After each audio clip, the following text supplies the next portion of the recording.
Falterstock, Suantraí Íosa, of the Lullaby of Jesus, where we're looking at the readings for tomorrow before we go to bed today. Tomorrow, Saturday, the 30th of December, the 6th day of the Octave. And our first reading tomorrow is taken from the first letter of St. John. And St. John is telling us in the second chapter why he's writing. I'm writing this to stop you sinning. I'm writing to fathers and to young people and to children. And my message is the world, when all it craves, is coming to an end. So do not love the material things of the world, because love is what we give to God. Use the material things of this world and be grateful to God for them. The same with people.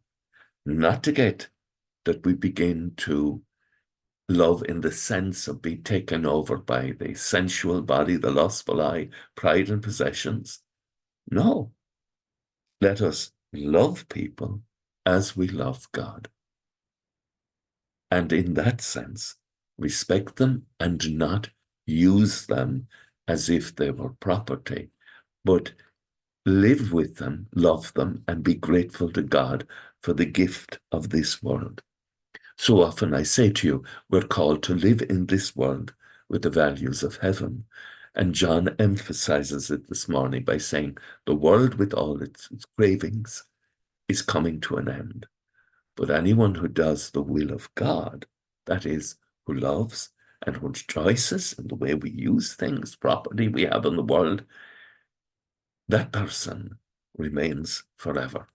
And the Psalm 95 or 96, give the Lord, you families of peoples, give the Lord glory and power.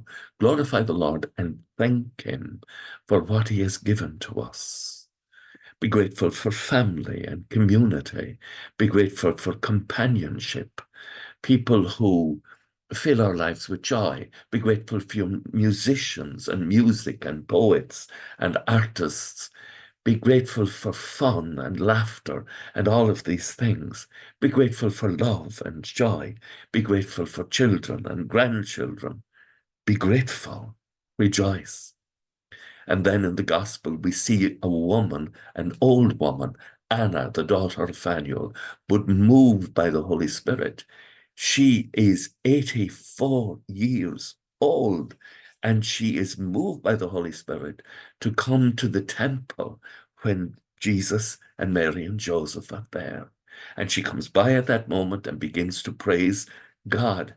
And then she speaks about the child to all who are looking forward to the deliverance of Israel. This is important. She's filled with life. She's grateful for what she has. She strikes me as the sort of person that when you meet her, she's good news. And when you go away from her, she fills you with joy. You and I are called to be like that. Smile at someone today. Smile at a stranger. Say good day. Pass on your love and kindness and appreciate the gift of the people around you. With thoughts such as these, let us go to our beds and let us pray that we shall indeed awaken in the morning with the praise of God on our hearts and on our lips. Agus gamana dia elikok the shiv ahormak agus spirit nave. Amen. Slán go fóill. Bye for now.